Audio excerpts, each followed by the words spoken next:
प्रधानमंत्री नरेंद्र मोदी ने अलीगढ़ में राजा महेंद्र प्रताप सिंह राज्य विश्वविद्यालय की रखी आधारशिला।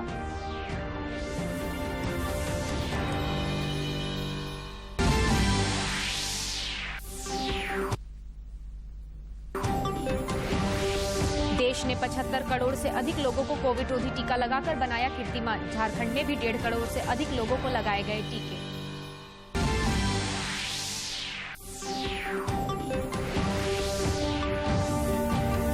मनरेगा आयुक्त ने सभी जिलों के उपायुक्तों और उप विकास आयुक्तों को कम से कम एक प्रखंड में मनरेगा पार्क स्थापित करने का दिया निर्देश। और राष्ट्र आज मना रहा है हिंदी दिवस। हिंदी को राजभाषा के रूप में अपनाने के उपलक्ष्य में मनाया जाता है हिंदी दिवस।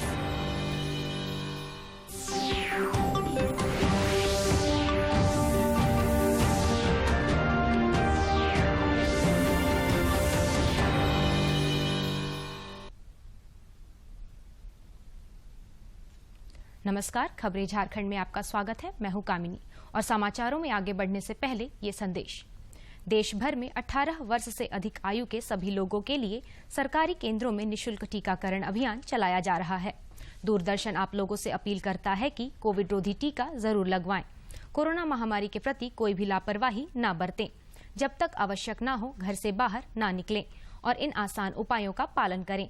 मास्क लगाएं, 2 गज की सुरक्षित दूरी बनाए रखें, बार बार हाथ धोएं और चेहरा साफ रखें।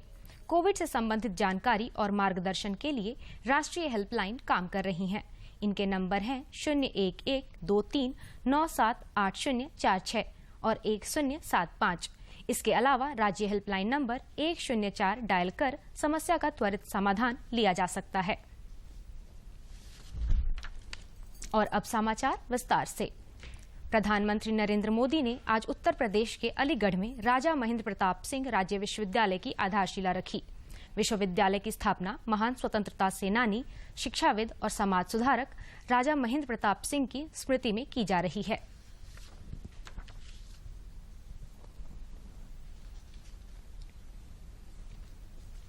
कोविड टीकाकरण अभियान के तहत देश भर में 75 करोड़ से अधिक कोविड रोधी टीके लगाए जा चुके हैं। टीकाकरण की कुल संख्या 75 करोड़ 10,41,391 हो गई है। केंद्रीय स्वास्थ्य मंत्रालय ने बताया कि 56 करोड़ 95 लाख वैक्सीन की पहली खुराक दी गई है और 18 करोड़ 14 लाख वैक्सीन की दूसरी खुराक दी गई है।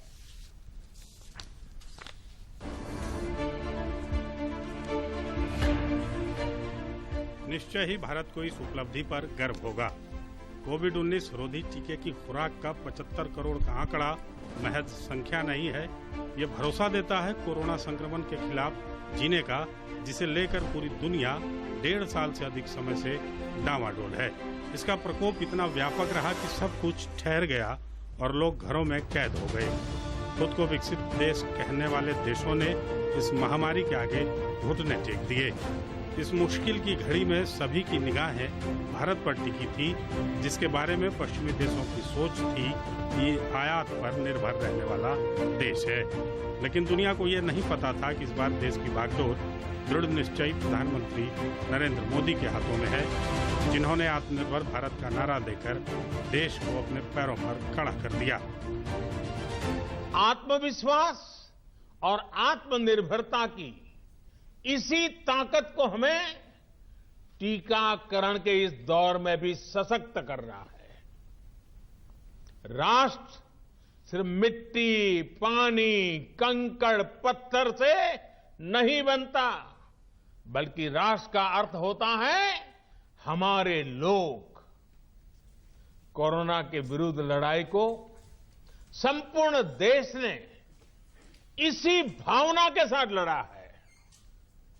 केंद्रीय स्वास्थ्य मंत्री 75 करोड़ टीकाकरण के आंकड़े को पार करने पर देश को बधाई दी और इसका श्रेय प्रधानमंत्री नरेंद्र मोदी को दिया। उन्होंने ट्वीट कर कहा कि प्रधानमंत्री नरेंद्र मोदी के सबका साथ सबका प्रयास के मंत्र के साथ विश्व का सबसे बड़ा टीकाकरण अभियान निरंतर नए आयाम बढ़ रहा है। आजादी का अमृत महोत्सव यानी आजादी के 75वें वर्ष में देश ने 75 करोड़ टीकाकरण के आंकड़े को पार कर लिया है। It's a matter of great pride, and I congratulate all the community who has come forward and showed eagerness to get immunized. We have now almost 17 to 18% of our adult population which is completely immunized, and totally about 55% people have got at least one dose of COVID vaccine. And this is our rapid pace to prevent the next wave as well as get back mainstreaming the life in India. सूचना प्रसारण मंत्री अनुराग ठाकुर ने देश की इस उपलब्धि पर गर्व व्यक्त किया। उन्होंने कहा कि दुनिया के देशों के मुकाबले भारत टीकाकरण की मुहिम में बहुत आगे निकला है। प्रधानमंत्री मोदी जी के नेतृत्व में जहां भारत के वैज्ञानिकों ने भारत में ही मेक इन इंडिया का टीका करने का, बनाने का, निर्माण करने का काम शुरू किया, वहीं पर जन जन को मुफ्त में टीका मिले, वैक्सीनेशन हो, इसके लिए भारत सरकार ने पैसों का प्रावधान भी किया। मैं बधाई देता हूं टीका लगाने वालों को भी और लगवाने वालों को भी, कोविड वॉरियर्स को भी, कि उन्होंने टीका लगाने में भी प्राथमिकता दी और 75 करोड़ टीकाकरण होना अपने आप में एक बड़ी उपलब्धि है। और मुझे पूर्ण विश्वास है कोरोना के खिलाफ हमारी ये जो जंग है, इसमें टीकाकरण एक बहुत महत्वपूर्ण भूमिका निभा रहा है। देश की इस बड़ी उपलब्धि पर लोगों ने इसका श्रेय केंद्र सरकार को दिया। उन्होंने इस अभियान में पीछे छूटे लोगों से जल्द टीका लगवाने की अपील की। इस समय हम भोपाल के एक वैक्सीनेशन सेंटर में हैं, जहां पर कि 24 घंटे वैक्सीनेशन चल रहा है कोविड का, और आप देख सकते हैं कि यहां पर सभी आयु वर्ग के जो लोग हैं वो यहां पर आकर अपना वैक्सीनेशन जो है वो करवा रहे हैं। स्वास्थ्यकर्मी और जनता का जिस तरीके से सहयोग मिला है इस कोविड दौर में, वो भी बहुत जबरदस्त रहा है, जिसका प्रभाव आज दिख रहा है कि 75 करोड़ डोज को हम पूरा करके आगे बढ़ रहे हैं। ये बड़ी उपलब्धि है सरकार के लिए भी, देश के लिए भी, जनता के लिए भी। भारत दुनिया के अंदर बेहतर स्थिति में है और कोरोना प्रबंधन का एक मॉडल भारत ने दुनिया के सामने प्रस्तुत किया। मैं आभार भी व्यक्त करता हूं, बधाई भी देता हूं और अभिनंदन भी करता हूं आदरणीय प्रधानमंत्री जी का कि आज 75 करोड़ लोगों को वैक्सीन देने में भारत सफल हो चुका है और उन्हीं की प्रेरणा से उत्तर प्रदेश भी लगभग 9 करोड़ लोगों को वैक्सीन देने में सफल हुआ है। कोरोना वैक्सीन सबको लेनी चाहिए, जो नहीं लिया हुआ है उसको कंप्लीट पूरा करना चाहिए। ये इसी बात के सरकार के लिए धन्यवाद है, बहुत अच्छा कि उन्होंने कोरोना का वैक्सीन का ये प्रोग्राम रखा हुआ है। आज भारत ने 75 करोड़ डोज लगाने का लक्ष्य पूरा कर लिया है। बहुत सारी चुनौतियां थी, लोगों में भय था, लोगों को ये लगता था कि कहीं वैक्सीनेशन करवाने से कोई मुसीबत ना आए। इन सब चुनौतियों के बावजूद बढ़ चढ़ के लोगों ने इस वैक्सीनेशन पर्व को मनाया है। हिमाचल प्रदेश में 100% पहली वैक्सीन लगाने का कार्य पूरा कर लिया गया है। वैक्सीन तो ली हूँ मैंने, मेरे को है ना कोई बात की दिक्कत नहीं है। वैक्सीन लिए इसके लिए मैं बहुत अच्छी रहती हूँ और घर पे भी मेरे सब लिए है इंजेक्शन। इसके लिए आप सब जन जो नहीं लिए वो लेना चाहिए। आपको घबराने की कोई ज़रूरत नहीं है, वो अपने सेहत के लिए बहुत अच्छा है और लेना ही जरूरी है।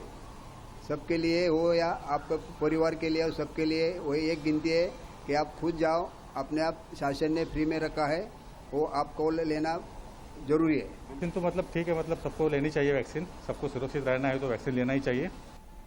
भारत में 75 करोड़ लोगों को कोरोना वैक्सीन दिए जाने पर विश्व स्वास्थ्य संगठन ने भी बधाई दी है। WHO ने इस उपलब्धि पर दिल खोलकर तारीफ की है। ब्यूरो इनपुट के साथ नितेंद्र सिंह की रिपोर्ट। इधर झारखंड में भी कोरोना के खिलाफ जारी जंग में टीकाकरण अभियान तेज गति से चल रहा है। राज्य में अब तक 1.5 करोड़ से ज्यादा लोगों को कोविड रोधी टीका लगाया जा चुका है। राजधानी रांची के शहरी और ग्रामीण क्षेत्रों में 50 से ज्यादा टीकाकरण केंद्र बनाए गए हैं, जिसमें कुछ जगहों पर लोग ऑन स्पॉट रजिस्ट्रेशन कराकर टीका ले सकते हैं। देश में पिछले 24 घंटों के दौरान कोविड-19 के 25,404 नए मामले सामने आए हैं, जबकि 37,127 लोगों ने कोरोना को मात दी है। कल्याण मंत्रालय के मुताबिक पिछले 24 घंटों में 404 नए दैनिक मामले दर्ज किए गए। वहीं 37,127 लोग उपचार करवाकर स्वस्थ हो चुके हैं, जिसके बाद देश में रिकवरी रेट बढ़कर 97.58% हो गया है। इस समय देश में सक्रिय मामलों की कुल संख्या 3,62,207 है। इधर झारखंड कोरोना संक्रमण से मुक्त होने की ओर अग्रसर है। राज्य में पिछले 24 घंटे के दौरान कोरोना संक्रमण के 6 नए मामले दर्ज किए गए हैं, जबकि इस अवधि में 16 ने कोरोना को खिलाफ जंग जीती है। राज्य में रिकवरी रेट 98.48% हो गई है। फिलहाल पूरे राज्य में कोरोना के 127 सक्रिय केस हैं। इनमें से अकेले राजधानी रांची में 73 मरीज हैं। जनजातीय मामलों के केंद्रीय मंत्री अर्जुन मुंडा ने कहा है कि देश भर में 36,000 गांवों में प्रधानमंत्री आदर्श ग्राम योजना लागू की जाएगी। उन्होंने बताया कि इस योजना के अंतर्गत 50% जनजातीय जनसंख्या वाले गांवों को प्राथमिकता दी जाएगी। केंद्रीय मंत्री ने कहा है कि देश के जनजातीय लोगों के सशक्तिकरण के लिए काम किया जा रहा है। श्री मुंडा 2 दिवसीय असम दौरे के क्रम में कई कार्यक्रमों में शामिल हुए। रांची के एक स्थानीय पत्रकार वैजनाथ महतो पर हुए जानलेवा हमले से जुड़े मामले की जांच आईजी अभियान अमोल वेणुकांत होमकर करेंगे। इस संबंध में राज्य के पुलिस महानिदेशक नीरज सिन्हा ने निर्देश दिया है। पत्रकारों के प्रतिनिधिमंडल ने इस संबंध में कल शाम पुलिस मुख्यालय जाकर राज्य के पुलिस महानिदेशक से मुलाकात किया था। मुलाकात के दौरान पुलिस महानिदेशक ने पत्रकारों को उचित कार्यवाही का भरोसा दिलाया।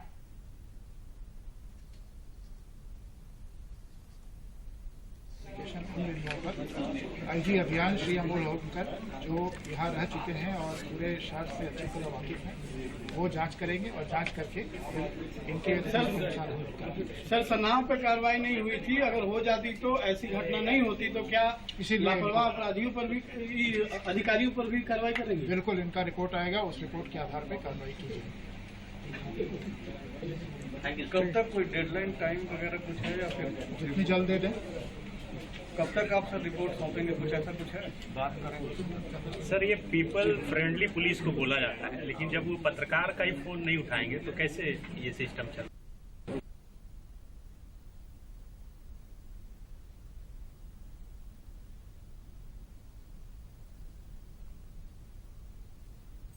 बाद में पत्रकारों के एक दल ने प्रोजेक्ट भवन में मुख्य सचिव सुखदेव सिंह से भी मुलाकात की और पूरे मामले की जानकारी दी। नहीं सर, अच्छा एक और आग्रह है सर। यहाँ थोड़ा सा ये करना चाहेंगे सर, ये बस एक प्रिवेंटिव एक्शन अगर वहाँ की पुलिस ले लेती तो शायद ये इंसिडेंट ही नहीं होता, क्योंकि वो घटना के पहले सारा चीज थाने में कंप्लेन था और वो प्रिवेंटिव एक्शन नहीं हुआ तो 24 घंटे के बाद हमला है। और घटना के बाद जब लोगों को जानकारी मिली कि ऐसा ऐसा हमारे साथी के साथ हो गया, कई लोगों ने 40-50 फोन किया एसएसपी को, रांची सीनियर एसपी को, लेकिन वो किसी का फोन मतलब रिसीव ही नहीं। मतलब एक चेन होता है कि इन्फॉर्मेशन कम से कम पहुंच जाए, उस पर कार्रवाई हो, तो वो चेन ही वहाँ पे ब्रेक कर गया। मतलब सिर्फ वो इस चलते कि वो फोन ही नहीं होता। सर हम लोग सर 2 ही चीज हम लोग चाहेंगे। एक तो पहले जो प्रिवेंटिव एक्शन नहीं हुआ तो उस पर वो कार्रवाई हो, जिस पुलिस वाले ने या जिस थाने से कार्रवाई नहीं, वहाँ जो भी दोषी लोग हैं उन पे वो हो कि आप अगर प्रिवेंटिव एक्शन ले तो ये इतना बड़ा घटना नहीं होता, वो रोका जा सकता है। और दूसरा के जो दोषी हैं उनको वो पकड़ा जाए। और एक राज्य मंत्री परिषद की महत्वपूर्ण बैठक आज शाम 4 बजे से प्रोजेक्ट भवन स्थित सभागार में होगी।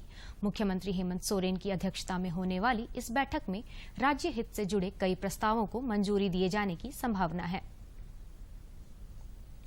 राज्य के सभी जिलों में कम से कम एक प्रखंड में मनरेगा पार्क बनाया जाएगा। राज्य की मनरेगा आयुक्त राजेश्वरी बी ने सभी जिलों के उपायुक्तों एवं उप विकास आयुक्तों को पत्र लिखकर मनरेगा पार्क का निर्माण करने का निर्देश दिया है।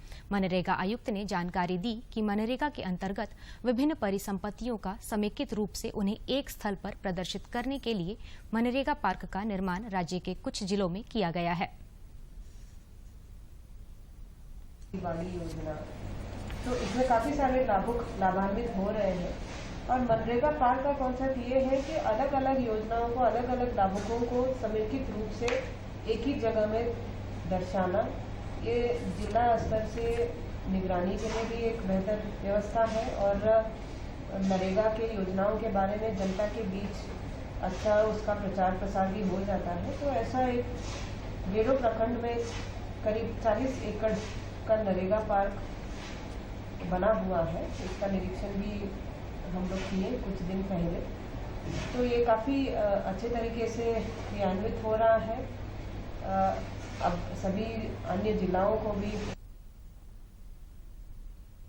समाचारों का सिलसिला जारी रहेगा, लेकिन इस विराम के बाद। बस प्रसव ठीक से हो गया है, चलो हम सब घर चलते हैं। अरे पर डॉक्टर साहब ने तो रुकने को बोला था। कोई जरूरत नहीं, जल्दी चलो।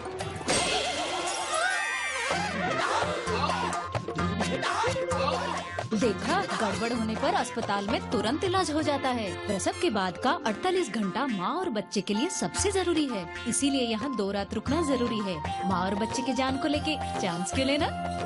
चांस क्यों लेना है, चांस क्यों लेना। आज जो माहौल है, 4 बातें खासकर इसमें ध्यान देने की जरूरत है। पहला ये कि हमेशा मास्क का इस्तेमाल करें, हाथों का सैनिटाइज करें, 2 गज की डिस्टेंसिंग मेंटेन करें। वो वैक्सीनेशन, ये सबसे ज़्यादा ज़रूरी है कि हर जो झारखंडी है वो अपने आप को वैक्सीन जल्द से जल्द लेकर के अपना टर्म्स आते साथ उसको करें। और यही एक तरीका है जो हम पूरे झारखंड को कोविड के जो है उससे हम पार लग सकेंगे और उससे सक्सीड कर सकेंगे। इस बात को समझ लीजिए कि टीका लगाने के बाद बच्चे को हल्का सा बुखार आ सकता है, हो सकता है थोड़ी सी सूजन भी हो जाए। इस बुखार और दर्द का मतलब है कि टीका अपना काम कर रहा है और बच्चे को जानलेवा बीमारियों से बचा रहा है। वो बच्चा बीमार भी हो तो भी उसे टीके के लिए हर बार ले जाइए। 5 साल 7 बार, छूटे ना टीका एक भी बार।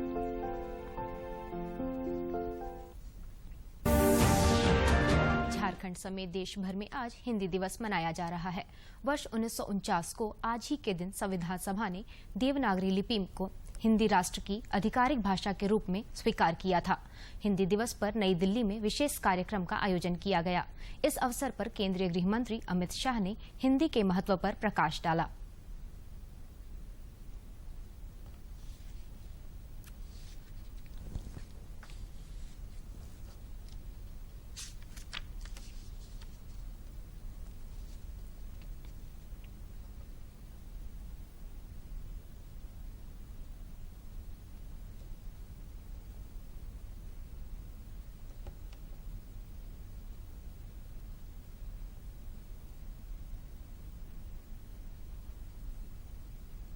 सभी भारतीय भाषाएं एक दूसरे की पूरक है, एक दूसरे को बल देती है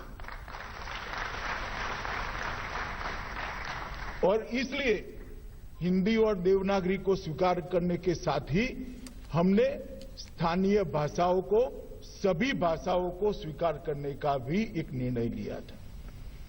और आज देख रहे हैं, सुदूर दूर कहीं से भी, देश के किसी भी कोने से संसद सदस्य यहां आते हैं, अपनी भाषा में निश्चिंत होकर बोल सकते हैं। इनके संपूर्ण अनुवाद की, भावानुवाद की भी व्यवस्था यहां पर उपलब्ध है।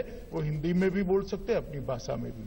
और मुझे आनंद है कि अपने क्षेत्र के विकास की, अपने राज्य के विकास की उनकी जो पीड़ा है, उनका जो विजन है, उनके जो दृष्टिकोण है, उसकी अभिव्यक्ति वो अपनी भाषा में भी करते हैं, हिंदी में भी करते हैं।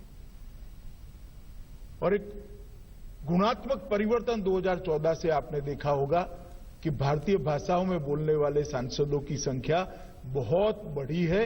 इसका मुझे बहुत बहुत आनंद है।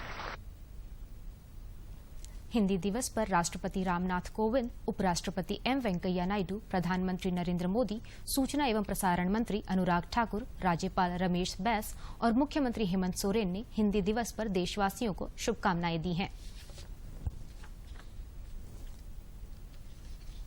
केंद्र सरकार की महत्वाकांक्षी योजनाओं में से एक योजना का नाम है किसान सम्मान निधि योजना। इस योजना से झारखंड समेत देश भर में करोड़ों किसान लाभान्वित हो रहे हैं।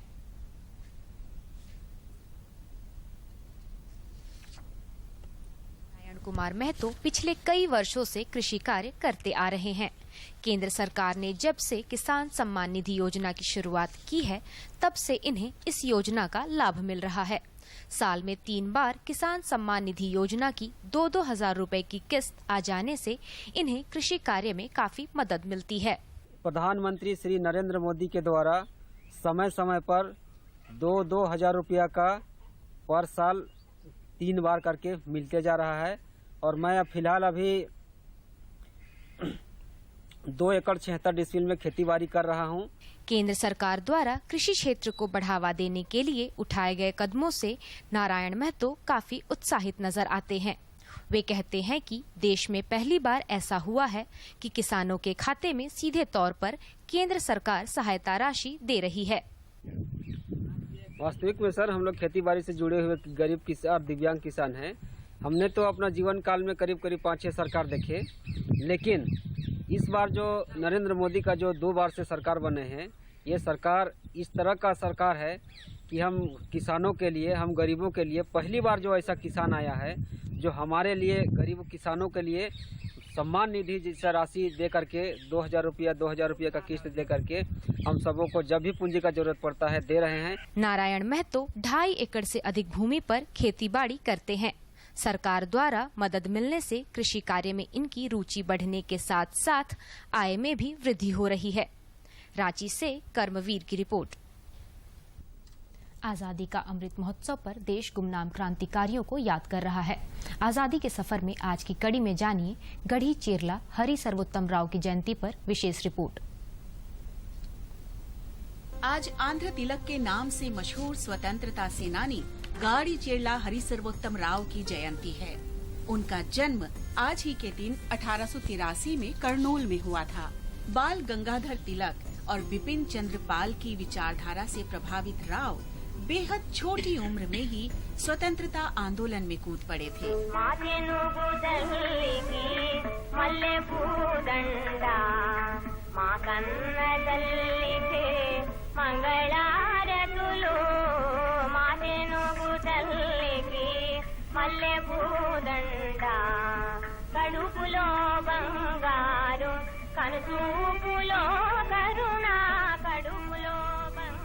राव पर बिपिन चंद्र पाल का असर पड़ा। मेधावी छात्र राव ने सन 1906 में मद्रास क्रिश्चियन कॉलेज से एमए किया था। राजमंड्री के शिक्षक प्रशिक्षण कॉलेज में हुए उनके एक भाषण से, पाल के उस विचार उत्तेजक भाषण से प्रेरित छात्रों ने अगले दिन कॉलेज में वंदे मातरम लिखे हुए बैज पहन लिए। वंदे मातरम, वंदे मातरम। कॉलेज के तत्कालीन अंग्रेज प्रिंसिपल मार्क हंटर को ये रास नहीं आया और उन्होंने छात्रों के तब तक कॉलेज में प्रवेश पर पाबंदी लगा दी जब तक वे उस बैज को हटा नहीं लेते। लेकिन छात्रों ने ऐसा करने से इनकार कर दिया। प्रिंसिपल ने छात्र नेता राव को कॉलेज से बर्खास्त कर दिया। सन 1908 में राव ने स्वराज्य नामक एक तेलुगु साप्ताहिक समाचार पत्र शुरू किया। उन्होंने पत्रिका में प्रकाशित अपने लेखों के माध्यम से अंग्रेजों की नीतियों की आलोचना की। अंग्रेजों ने घोषणा की कि राव का लेख विपरीत बुद्धि राजद्रोह है और इस आरोप में उन्हें 3 साल के लिए जेल की सजा सुना दी गई। सन 1914 में राव होम रूल लीग की आंध्र इकाई के सचिव बने। होम रूल लीग की स्थापना तिलक और एनी बेसेंट ने की थी। 1923 में वो स्वराज पार्टी में शामिल हो गए, जिसकी स्थापना चितरंजन दास और मोतीलाल नेहरू ने की थी। गाड़ी चेरला हरि सर्वोत्तम राव आंध्र प्रदेश में पुस्तकालय आंदोलन के भी अगुवा माने जाते हैं। तेलुगु भाषी क्षेत्रों में पुस्तकालय आंदोलन के वो प्रमुख हस्ताक्षर रहे। राव रिकॉर्ड 24 वर्षों तक इसके अध्यक्ष रहे। उन्हें भारतीय पुस्तकालय संघ कलकत्ता के उपाध्यक्ष और मद्रास प्रेसिडेंसी में प्रौढ़ शिक्षा के पहले निदेशक होने का भी गौरव हासिल है। उनका पुस्तकालय आंदोलन ही था जिसकी वजह से उन दिनों मद्रास सार्वजनिक पुस्तकालय अधिनियम 1948 पारित हुआ। राव ने कई पत्रिकाओं और अखबारों का संपादन भी किया, जिनमें से प्रमुख रहे आंध्र केसरी, नवयुगम, आंध्र पत्रिका, मातृसेवा, आंध्र वर्था और पंचायती राज्यम। आंध्र पत्रिका के पहले संपादक के रूप में नामित राव राष्ट्र के लिए खड़े रहे। उन्हें तेलुगु पत्रकारिता का प्रमुख स्तंभ होने का सम्मान भी हासिल है। इसके साथ ही आजादी का सफर आकाशवाणी समाचार के संग श्रृंखला का ये अंक समाप्त हुआ। मिलते हैं कल अगली कड़ी में।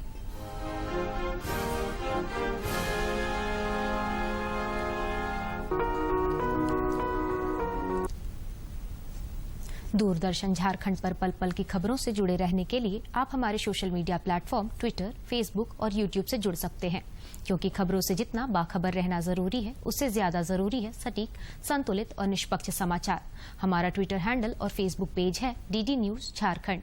आप हमें YouTube channel Jharkhand DD news पर भी देख और सुन सकते हैं।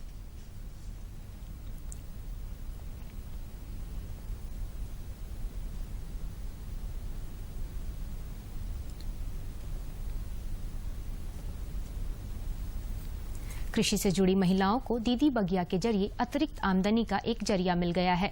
इससे न सिर्फ उनका जीवन स्तर ऊंचा उठा है, बल्कि पर्यावरण संरक्षण की दिशा में भी वह महत्वपूर्ण योगदान दे रही हैं।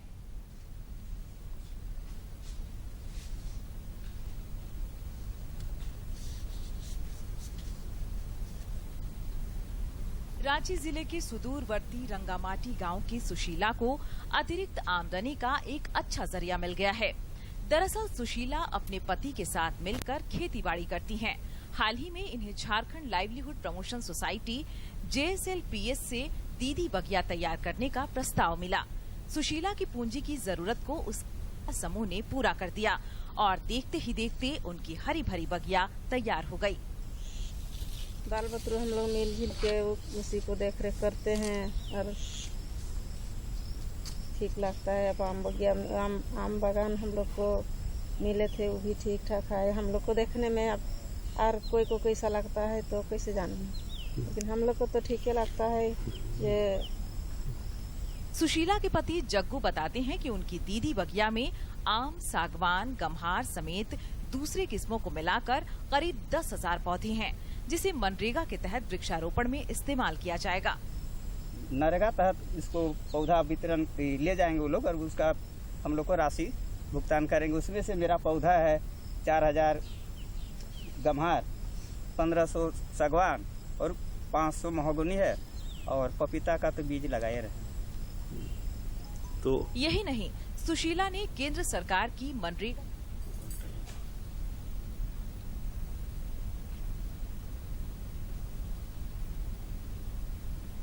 और अंत में मुख्य समाचार एक बार फिर। प्रधानमंत्री नरेंद्र मोदी ने अलीगढ़ में राजा महेंद्र प्रताप सिंह राज्य विश्वविद्यालय की रखी आधारशिला।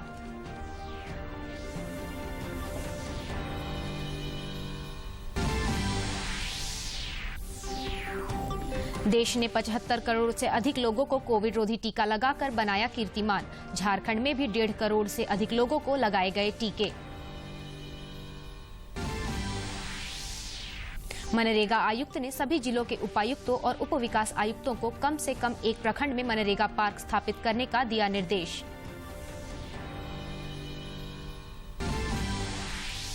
और राष्ट्र आज मना रहा है हिंदी दिवस। हिंदी को राजभाषा के रूप में अपनाने के उपलक्ष्य में मनाया जाता है हिंदी दिवस।